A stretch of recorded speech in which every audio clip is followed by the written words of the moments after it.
Hello and welcome. Tonight, countdown to the nationwide protest begins. It's 5 days from now.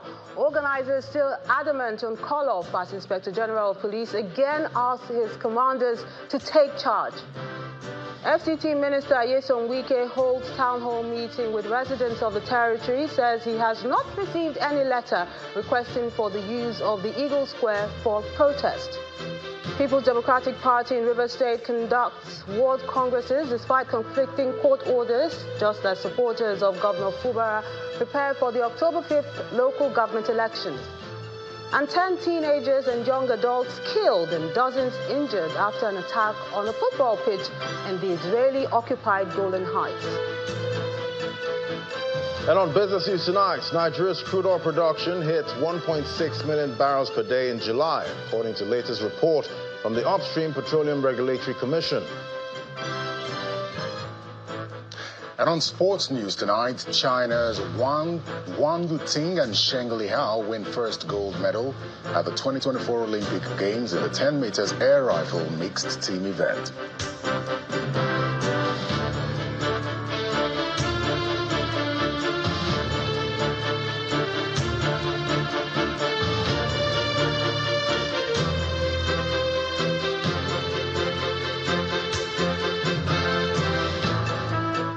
Ahead of the planned nationwide protest, the Inspector General of Police, Mr. Kayode Ebetokun, is asking commanders of tactical squads to take charge of their area of operations by preventing violence and anarchy. Addressing the commanders in Abuja, the IGP says citizens have a right to peaceful protest. However, such rights must not be allowed to infringe on the rights of others. He also stressed the need for all officers and men of the force to remain professional by exercising utmost restraint in the face of provocation. Commanders of various police units across the country have gathered for this operational review meeting because of the impending nationwide protests. The instruction to the commanders is clear: prevent violence in your area of command. We must be vigilant and be prepared to prevent chaos. Drawing lessons from the 2020 EndSARS protest, our paramount objective is to safeguard public safety, maintain law and order, and protect citizens' rights and well-being.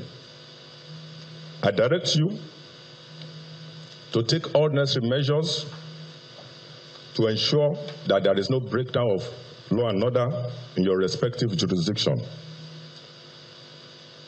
We will henceforth prioritize our deployment to guarantee public safety. You will ensure personnel within your command are thoroughly briefed and prepared, maintaining continuous contact with state commands for effective communication and coordination. Although the police acknowledges the letter written by a senior advocate of Nigeria, Mr. Ebun Adegborowa, on the planned protest, the commanders are directed to exhibit utmost professionalism in managing the protest. I'm aware that 1 or 2 letters of notification to the police to have a protest has been received by 1 or 2 commissioners of police, and we are handling them. As the strategic meeting continues behind closed doors, the police plan to go into the protest with the mind of providing security for all citizens, including the protesters. Meanwhile, the FCT Minister, Mr. Nyesom Wike, says he did not receive any letter requesting to use the Eagle Square for the planned nationwide protest. He stated this during a town hall meeting with traditional rulers, religious leaders, women and youth groups and other critical stakeholders in the nation's capital. Mr. Wike urged the group to go through the right channel rather than using social media to send a message to his office. Our correspondent Kumbi Aboluwade has this report. Following the planned nationwide protest, the Federal Capital Territory Administration is organizing this town hall with critical stakeholders. One after the other, representatives of various groups speak on the state of the nation. We are saying no to protest. Dialogue is the answer of everything. Yes. Our youth, they need something doing. You cannot just keep them like that and say they should calm down. If they don't have something doing, we are just beating around the bush. The bottleneck of all these issues is our youth. Let us guide them, find a way on how we can engage them. We say no to the national protest that is about to happen. Nevertheless, sir, the youth need empowerment. The traditional rulers in the FCT, the 17 of us, we have interacted amongst ourselves. So we have sensitized our people of the need for our youth not to come out at all these days that are being earmarked for this unrest. However, the FCT administration gives them reasons not to join the planned protest. I'm just looking on social media. They have applied to me to grant the Ego Square. Do you apply to me through social media? You write a letter to the minister. I will see you. Who are you? What do you want to do? How many days do you want to spend? How much will you pay? When you dialogue, people will take correction. And that is Mr. President for you. He has never told you that he will not make a mistake. He's human. But what's important, when you call his attention that is a mistake made, he has that penchant to correcting such a mistake. So please let nobody bother to go and carry placard or whatever to go on the streets. We don't want any protest in our city. We are peaceful. We have been doing well. So I think we need the support of all the stakeholders that are here for us to continue enjoying the peace in FCT and the nation at large. The FCT administration further commits to addressing the complaints raised by the stakeholders, promising to improve the living conditions of residents in the FCT. From Abuja, Kumbi Aboluade, Channels Television News.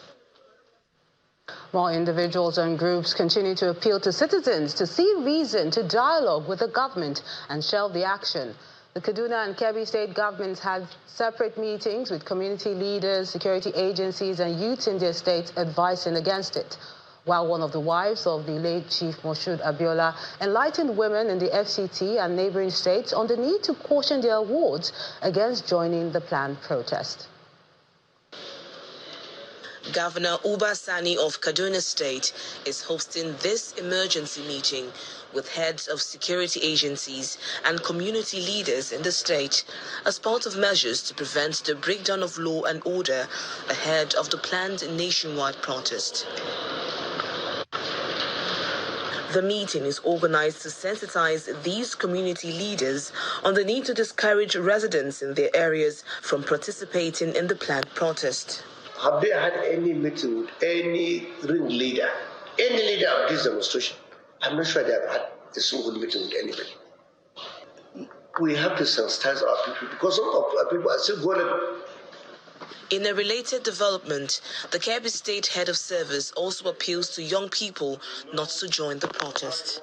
The good work that this government, has started in Kebbi State, youth should not take advantage of this to draw the hands of, clock back.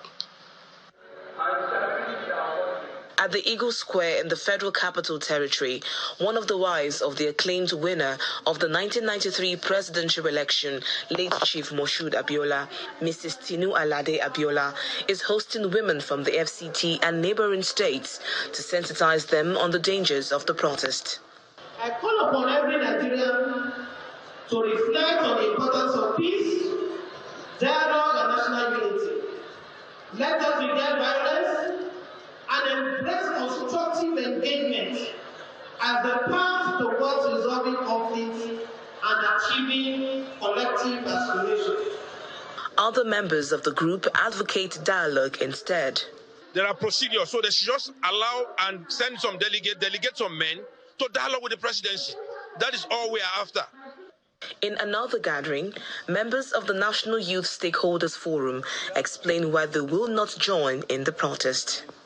We have seen many stories around the African countries where peaceful protests became weaponized by desperate politicians.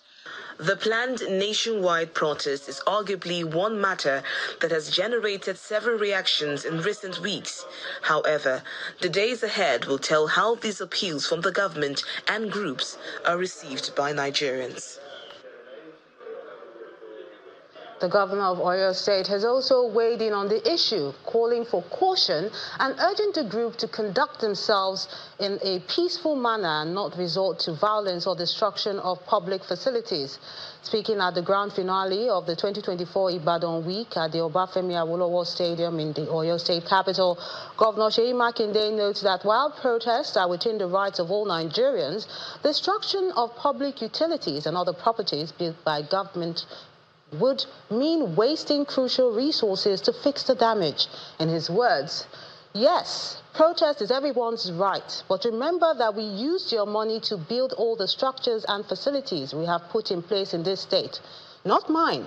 So, if you want to protest, it must be peaceful. Governor Makinde, who commended all the leaders in Ibadan land for working towards the growth and development of the city, said his administration has been doing its best to uplift the state capital. Despite threats by the police in Kano State, the National Association of Nigerian Students is vowing to join the demonstration. The National Financial Secretary of the association, who stated this during a press briefing, said they will continue to mobilize until the federal government listens to their plea. Our correspondent, Sadiq Ilyasu, has this report. Kano State is considered a volatile state, and with the call for protests across the country, tension continues to rise in the state.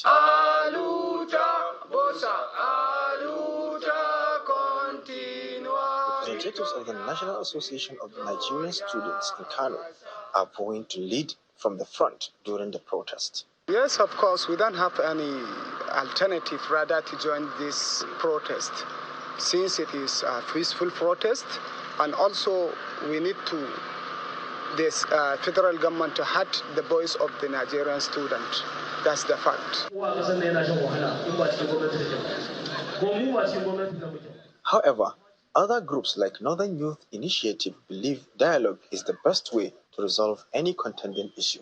All protests in this world end in round table. That is why you see, as the president of Northern Youth Initiative, I advise our Northern youth and Nigerian youth to come on dialogue, on the round table. The members of the Northwest social media group express fear that the protest may turn into violence. Protest lead to violence. Protest lead to social unrest. Protest lead to starvation. Protest lead to arson. Protest lead to life lost. And protest is a seed that breeds internal war. Some businesses have concerns about the impact of the action on economic activities. Business owners will suffer most especially shop owners, industry owners, and all businesses. You know, the way they are planning to shut down is like shutting down the country. Look at what happened during COVID. So shutting down for one day is a lot of damage. Although the imminent protests will commence in a few days, there are calls for dialogue, a call residents of Kano are hoping will avert the demonstration. Sadiq Ilyasu, Channels Television News. In part two, after the break, we beam our searchlight on the plight of residents in oil-rich Kula Kingdom and their demand for the provision of basic amenities. That's in a moment. Join us again.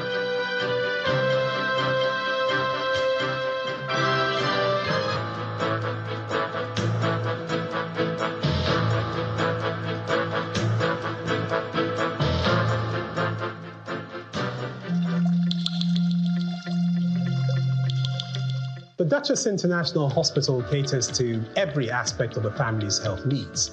a one-stop shop for maternity and child health services, emergency medicine and critical care, medical and surgical subspecialties, dental and eye care, and a range of other subspecialties and services, all available at a single location right here in the heart of Ikeja. And it really doesn't matter if you're paying out of pocket using your HMO or private insurance. We focus completely on providing that world-class affordable healthcare for all the family at all times.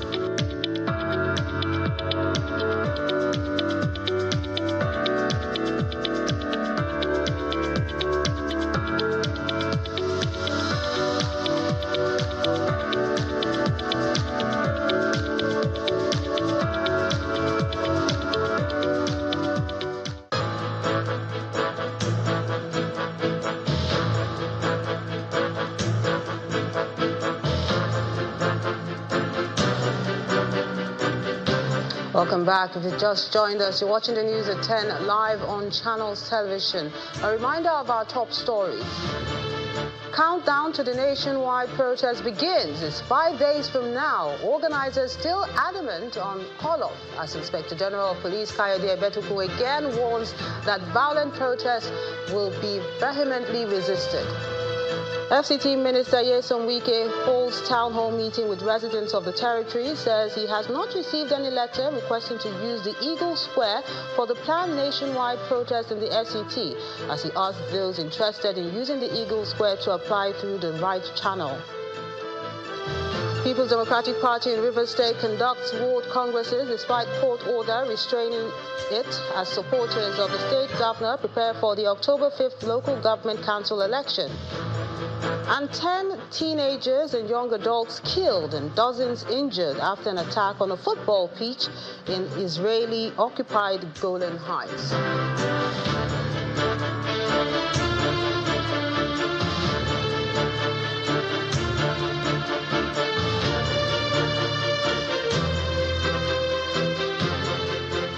The Chief of Defense Staff, General Christopher Musa, said that the ECOWAS protocol on free movement of persons and goods and the existence of several illegal borders has created complexities in the management of Nigeria's contemporary security challenges.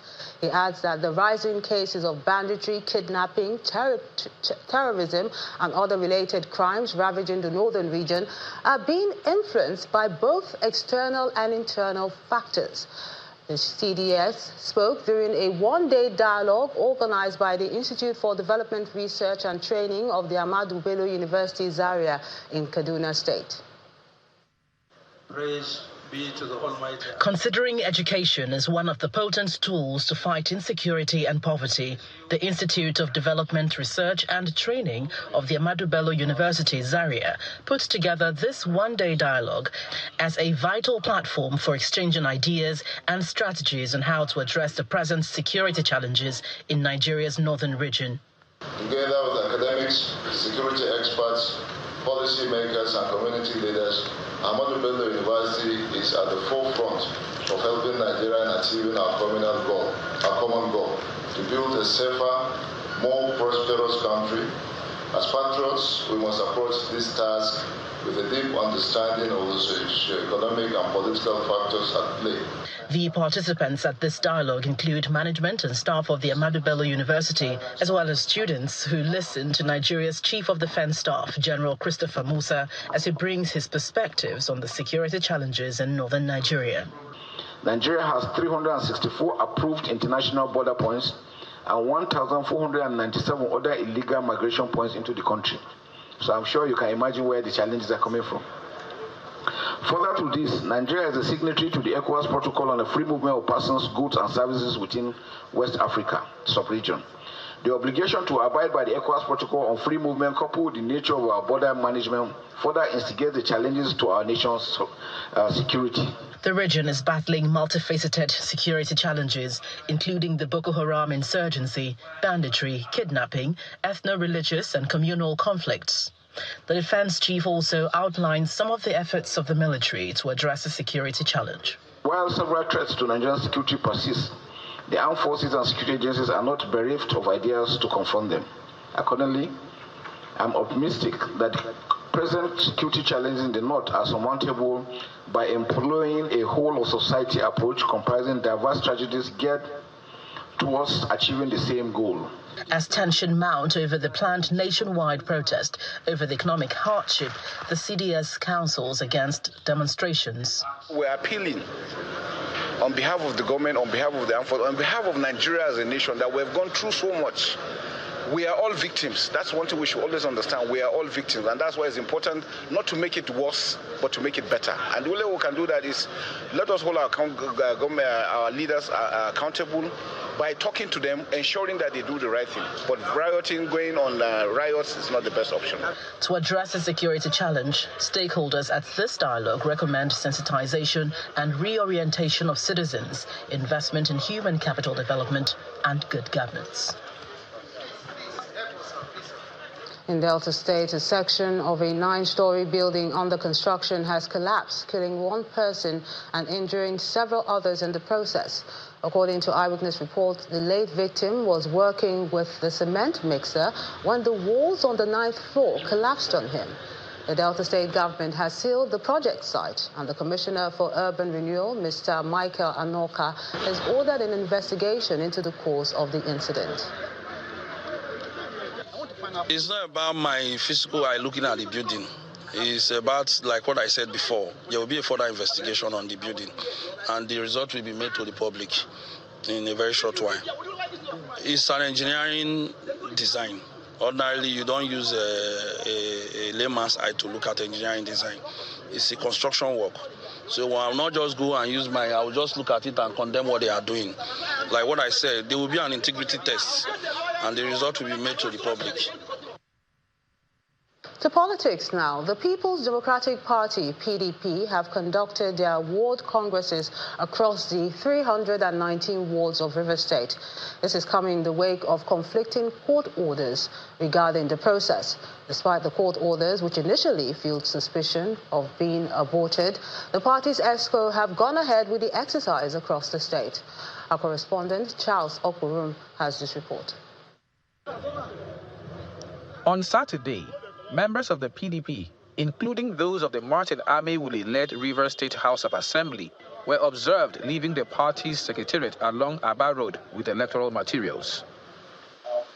At Obiakpo Ward 13 in Buoba, the exercise was pretty smooth, with the leader of the ward and the newly elected ward chairman commending the process.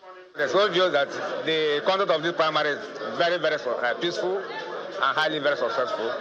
We thank God Almighty for it, and we pray that those who have elected today will serve us better. Everyone must have an allegiance where you pledge your allegiance. People's Democratic Party is one. As you notice in this environment, there is no hostility. So Ward 13 is a ward that embraces all. So if you feel you work with the FCT minister and you want to be in the party, we all embrace you.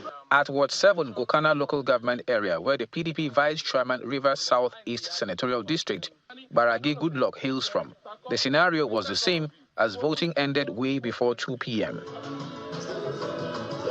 The story is the same at Ward 1 Obiakpo, where Martin Amewule oversaw the exercise.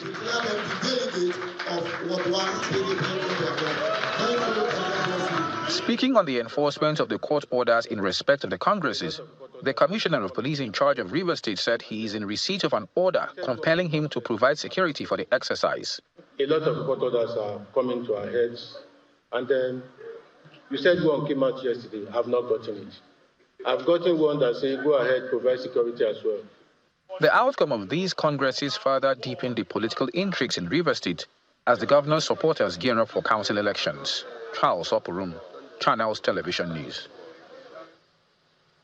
And talking about those council elections still in River State, supporters of the governor are intensifying preparations ahead of the local government elections set for October the 5th. This comes despite a recent federal high court order preventing the Independent National Electoral Commission (INEC) from releasing the voter register to the River State Independent Electoral Commission.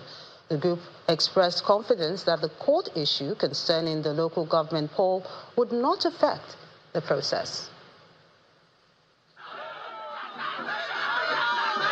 One of the key issues in the political crisis in Rivers State is the administration of local government councils. Amid the drama surrounding this concern, the Rivers State Independent Electoral Commission has announced plans to carry out the election on October 5th. However, the hope of holding the poll is currently hanging in the balance following a federal high court order restraining the Independent National Electoral Commission, INEC, from releasing the voter register to its state counterpart.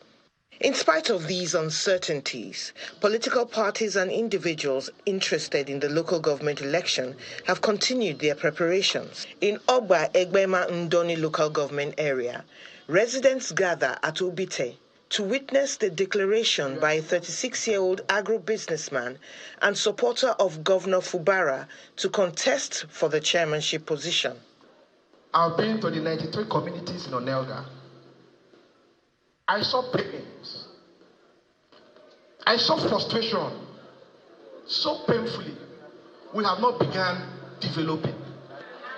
I've made my research. How much will it cost to give us a quality education? At least 8 comprehensive technical nursery, primary, and secondary school will cost us minimum of 8 billion naira. That can be achieved in a year. Residents of the area who also support Governor Fubara are optimistic about participating in the election, believing it will foster grassroots development. I can assure you that the youth of Onega are prepared for the local government election, which is fast approaching, despite the crisis or court issues surrounding this upcoming election. Our voters' cards are ready. We're not afraid. Whether any matter is in court concerning the conduct of election at the local government level is not our business. We are working like elephants and we are feeding like ants.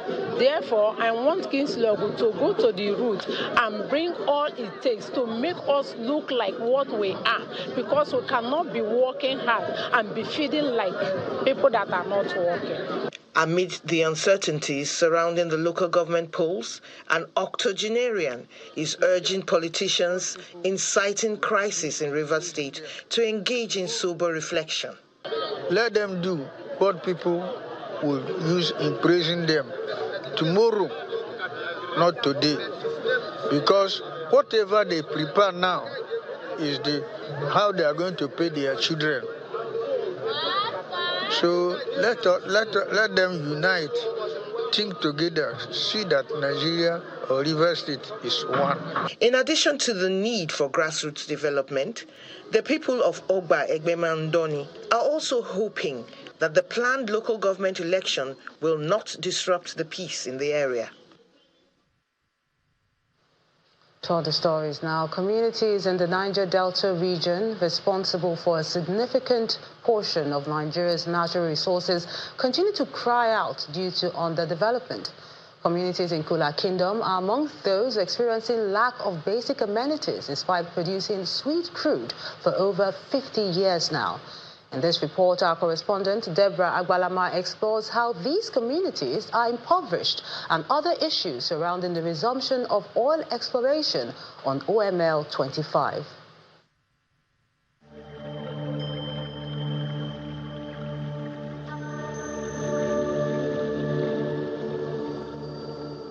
Since the discovery of oil in Nigeria in 1956, the region now known as the Niger Delta, which comprises 9 states, 2 from the southeast and 6 from the south-south, have been crucial. According to the National Bureau of Statistics, crude oil and gas from the region contribute 90% of Nigeria's export value. Despite these enormous natural resources, people lack basic amenities.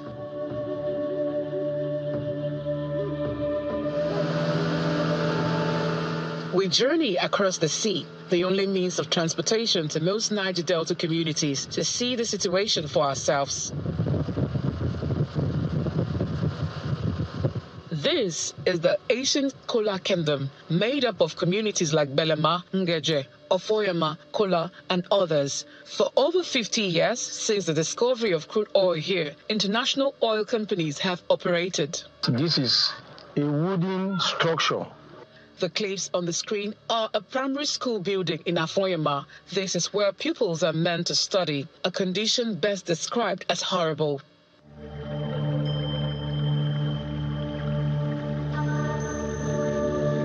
I can see the classroom. However, this is the desk being given to us by the state.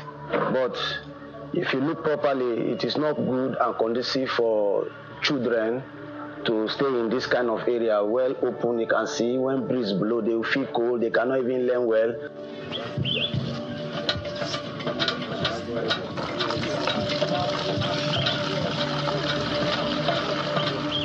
It's not just the education sector begging for attention. There's absence of clean water, healthcare, and other necessary amenities.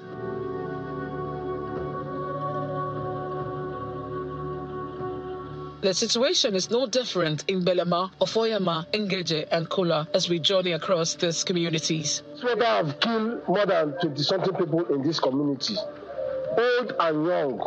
Yeah, this water, this is the only water we have in this kingdom. If you can look, if I go down to this community, we don't have another water apart from this well. This well is from the ancient days of this time. It has killed more than 20-something people, but we don't have another choice because this is the only water we have to drink. These communities in Kola are landlords to several oil drilling platforms, including OML 25. Until 7 years ago, before OML 25 was shut down, it produced at least 45,000 barrels of crude oil per day. Everybody here to suffer before you go eat Gary, but we are living for where the oil is. Now we provide the oil, but we are suffering. After our tour to other communities, we arrive in Kola, the headquarters of Kola Kingdom. Here, we are informed that the neglect of the kingdom by the IOCs is the main reason the community shut down the OML 25 oil drilling platform in 2017.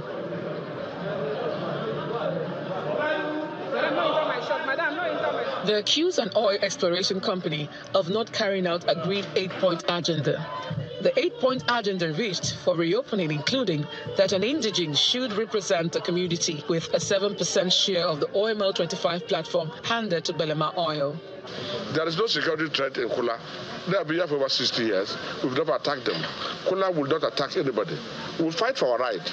You have seen the environment. You've seen the pollution. You've seen the damage that has been caused. You've seen the communities there that are underdeveloped. And yet this is where you are producing millions of barrels of crude oil every year. That is so sad. We seek audience with the king of Kola Kingdom to know his stance on the seeming neglect the community has suffered over the years. 2019 till now 24, Shell has refused to open the flow station for operations to commence. We are now saying that the operations must continue to start before the end of this year. From the River State government's perspective, Governor Ifeanyi Uba recently flagged off the sound fielding and embankment in Kola community. This is an improvement from the past situation. Belema, Ofoyama, Ngeje, these are three communities, like some other Niger Delta communities, who suffer from the same thing. Donkey years of oil exploration and nothing to show for it. And at this time, when the federal government cries out for an improvement in oil production, we have a platform that ought to be producing 45,000 barrels per day, wasting for 7 whole years. These communities put together are crying out to the federal government, and their call is simple. They are asking for the companies responsible to resume or hand over to a capable hand. And they are also asking that the right of refusal to be given to their own son, Tayin Jackrich, to handle oil exploration as he would feel their plight more being from here. From Kola Kingdom in Akukutoro local government area, Deborah Balama, Channels Television News. Still ahead on the news at 10, Nigeria's crude oil production hits 1.6 million barrels per day in July, according to latest reports from the Upstream Petroleum Regulatory Commission. That's on Business News.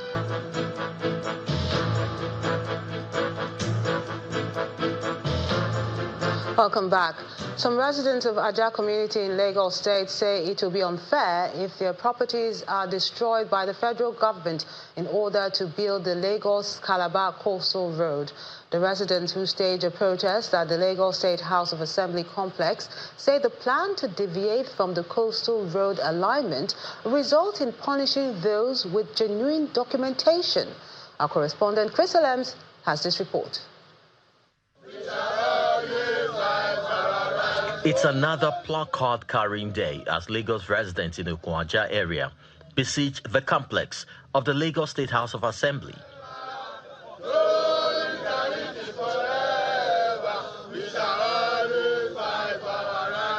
Various notes and messages on their banners tell of their plight. As far as they are concerned, they will continue to cry until their voices are heard over what they describe as an anomaly in the construction of the Lagos-Calabar Coastal Road. Our decision was that they should maintain coastal road alignment. You cannot leave other area from Beach down to Kwaja from kilometer 1 to 16 to maintain coastal road alignment. Why are you shifting from 16 to 22? And yeah, if you look at the story very well, the information story very well, it's wide enough. It's 100-meter distance. That's on about 4 kilometers. Take the coastal road alignment to the shoreline. Take it to the shoreline. Save the community from ocean surge. The community is already being eaten up by ocean already. So this is a better step for him. They should fill up the shoreline and take the coastal road there. We all traveled to Ghana. We saw that the coastal road was by the shoreline. Why will you bring a coastal road in between the community? Who does that? The protesters also claim that their property are now being threatened. We are also surprised when they now came up and start giving out number, writing sort of things in the building. We ask question, what's the problem? They said they are sent. Well, we cannot fight with you people because really we are the government worker. We can't fight you. But what we are saying, the coastal road should go back 2006 gazetted alignment. It should go back to 2006. This is what we are saying. The chairman, House Committee on Land, Femi Sahid, who received them, assures that the House will look into the matter for possible resolution. You have genuine cases. Lagos State has a master plan, and the Minister for Works told you reliably that coastal road that has already been earmarked is going to be maintained. That we still stand by that. We want to urge you, please submit your reports, your agitation. Let us have your reports, duly signed, submit it to our secretariat. We are going to call on the stakeholders, maintain peace, and be assured that we are going to get to the bottom of this because this is your own house, Lagos House of Assembly. And what we do is that we intercede on behalf of the people and the government. While the idea of the coastal road has been adjudged by many as a right step in the right direction, several knotty issues hanging on the project, if not resolved, might become a spanner in the wheels of progress.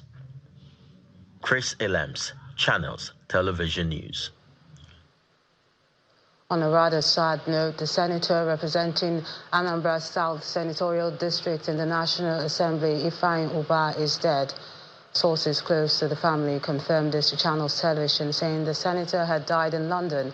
He was there to attend his son's graduation ceremony.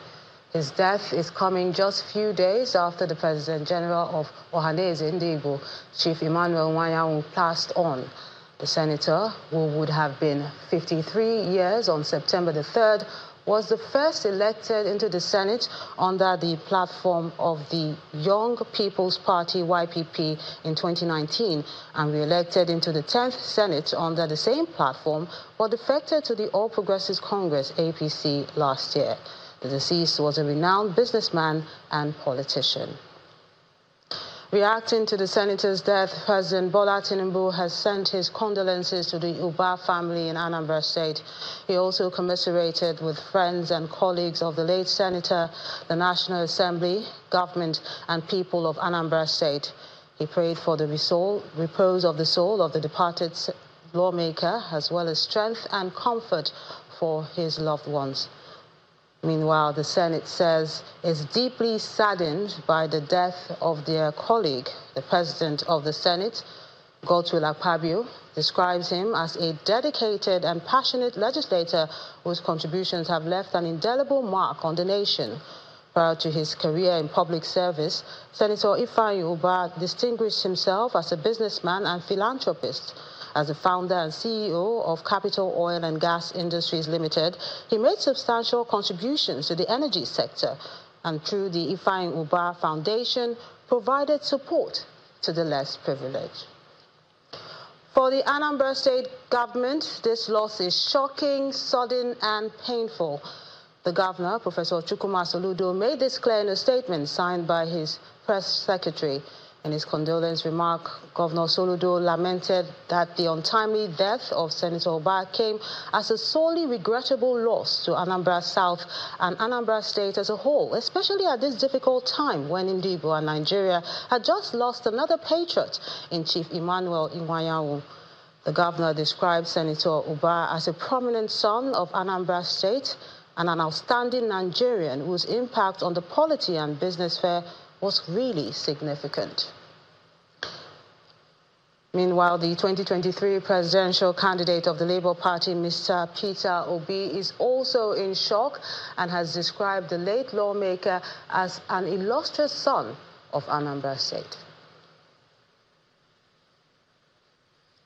Some company news now. Stanbic IBTC Holdings PLC has held its annual scholarship awards ceremony, which took place at its headquarters in Victoria Island, Lagos, attracting management, benefiting students and their parents. While addressing the gathering, the Chief Executive Officer of Stanbic IBTC Holdings, Mr. Ademola Shogunle, pointed out the importance of education for a better society and how many students have benefited from the initiative. For the third time in a row, Stanbic IBTC Holdings giving scholarship to young Nigerians shortlisted in its university scholarship scheme for the year 2023-2024. The event, which took place at the company's corporate headquarters in Victoria Island, Lagos, had the management of the bank, beneficiaries, as well as their parents and guardians present. Chief Executive of Stanbic IBTC Holdings, Ademola Shogunle, while giving his opening speech, pointed out the importance of education to society and how many students have benefited from the initiative so far. Since 2020, our commitment to education has resulted in a growing number of beneficiaries every blessed year. This brings our total beneficiaries as an organization, as we speak today, to 590 students. From the inception of the program. With 16,000 entries received across Nigeria, 200 successful students from the higher institutions across the country came out successful. Stanbic IBTC Holdings says, as a socially responsive organization, its focus remains on impacting Nigerians through various in-house initiatives such as this scholarship program. We can't do anything outside of what we as an organization have decided that we would do as a brand. So educating, empowering through social impact, and then the other option was what? Health. We have the Stanbic IBTC Education Trust, where parents and guardians begin to set aside funds for these children's education. And with that, it ensures that there's no diversion of funds. The funds are invested professionally, and then the children's objectives, school fees or school fees related expenses are achieved. After other formalities, time now to hand over certificates to the deserving awardees. Gideon.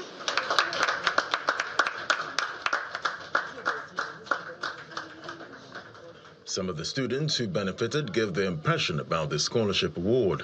I'm going to say a very big thank you to them. I'm very, very grateful, and I believe each and every family here has been impacted by the seeds they've sown. Stanbic IBTC has shown that they believe in what the Nigerian youth can become. They believe in what the impact of education can do in their lives. Stanbic IBTC Holdings PLC says the scholarship initiative is in continuation of its goal to support dreams and aspirations of Nigerian youths through various schemes, encourage hard work and academic excellence amongst Nigerian undergraduates. For the latest from the world of business, here's Laddie Williams.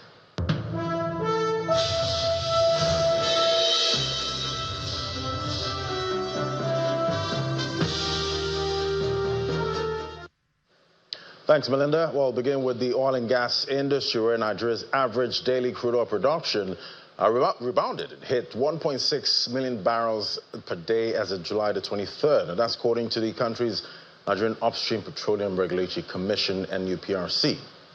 Chief Executive of the NUPRC, Mr. Benga Komalafe, made this known during a two-day public investigative hearing on oil theft losses by the House of Representatives Special Committee. According to the intergovernmental body, the current output figure represents a 1.57% rise from the 1.25 million barrels per day recorded in May, as the agency prioritized enhancing rig availability and minimizing non-productive time by unlocking heavy crude oil reserves through industry workshops. The report is coming barely 2 weeks after the Commission announced that the average daily oil production for June stood at 1.25 million barrels per day reported in June, as well as challenge of domestic crude oil supply facing the 650,000 barrel per day Lagos-based Dangote refinery.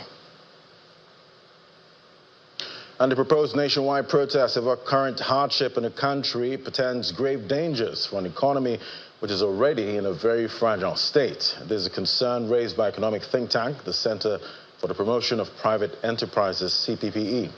In a statement issued today, the Chief Executive Officer of the CPPE, Dr. Muda Yusuf, explained that the protest could cause a high risk of disruption to major sectors of the economy and inflicts an estimated loss of 400 billion naira daily if not properly managed. While commending the Inspector General of Police for acknowledging the right of citizens to protest and offer protection for genuine protesters, Dr. Yusuf called for a peaceful protest as well as dialogue with the authorities to resolve the issues. And the Director General of the Industrial Training Fund, Mr. Oluwatoyin Afeez, has given a breakdown of the Skill Up Artisans project, noting that over 500,000 artisans have so far registered.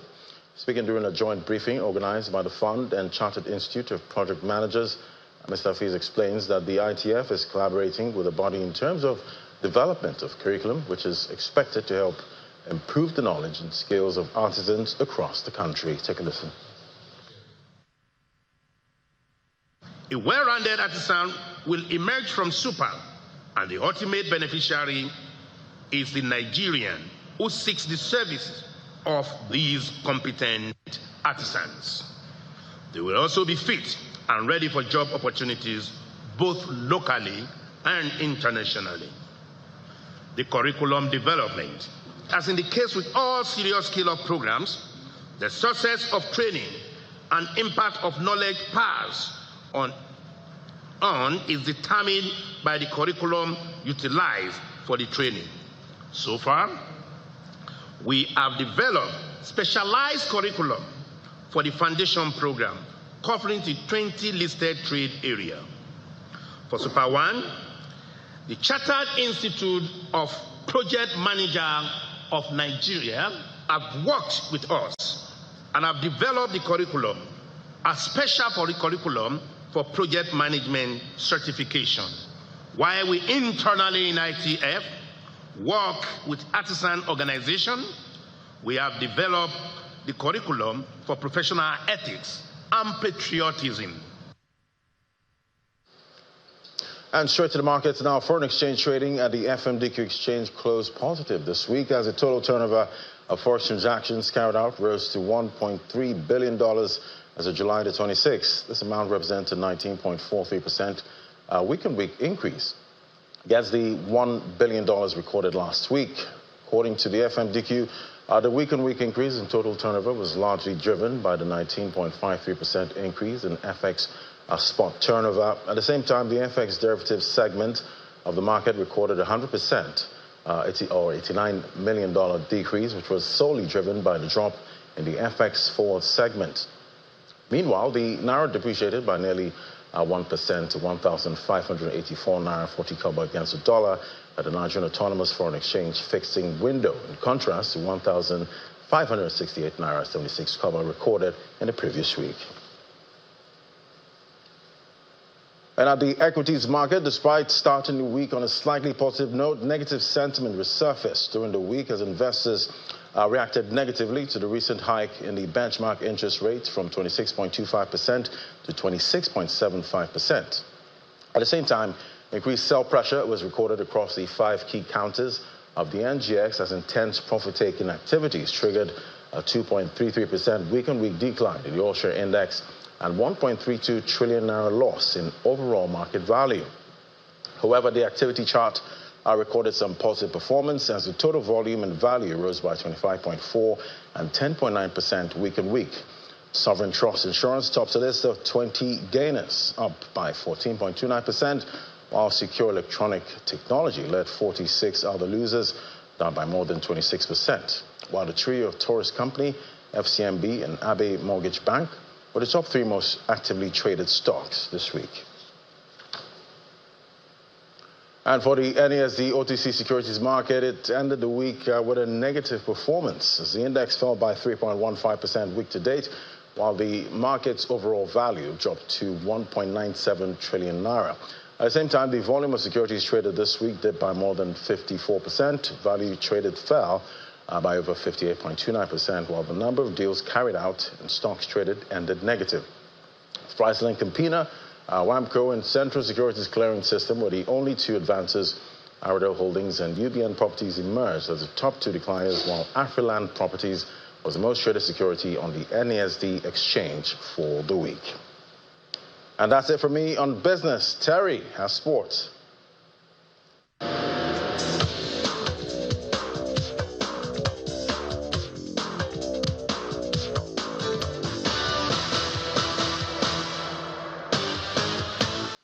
Now, away from the Olympics, Real Madrid have unveiled Brazilian teenager Endrick, who has joined the European champions on a 6-year deal. Endrick, who turned 18 last week, arrived from the Brazilian club Palmeiras, where he won 2 league titles and a Super Cup.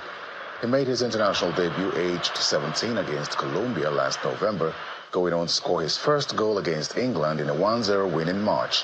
He was a member of Brazil's Copa America squad, making his first international start in the quarterfinal with Uruguay, which they lost on penalties.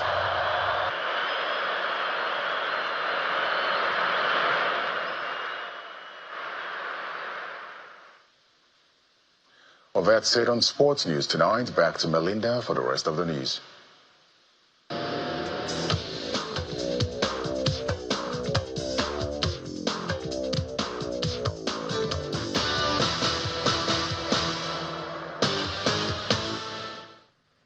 Many thanks, Terry. On the international scene, 11 teenagers and young adults have been killed and 19 others injured after an attack which hit a football pitch in the Israeli-occupied Golan Heights. The Israel Defense Forces, IDF, said a rocket fell on the Majal Shams area of the territory. The strike was the deadliest in the area since cross-border exchanges between Israel's military and Hezbollah escalated after it fired rockets at Israeli positions a day after the outbreak of the Israel-Gaza war in October. The IDF blamed the group for the attack, but its spokesperson, Mohammed Afif, denied any relation to the Majal Sham incident. Before the reports of the strike's impact emerged, the group had claimed responsibility for 4 attacks, including one on the military's headquarters. Meanwhile, 30 people have been killed and over 100 injured in a strike on a school in Gaza. The Gaza Health Ministry claims 15 children and 8 women were among the casualties in the strike, which hit a structure in one of the areas most populated by displaced families.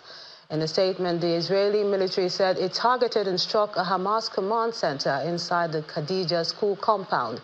It added that the school was being used to launch attacks against the troops and as a weapons storage facility.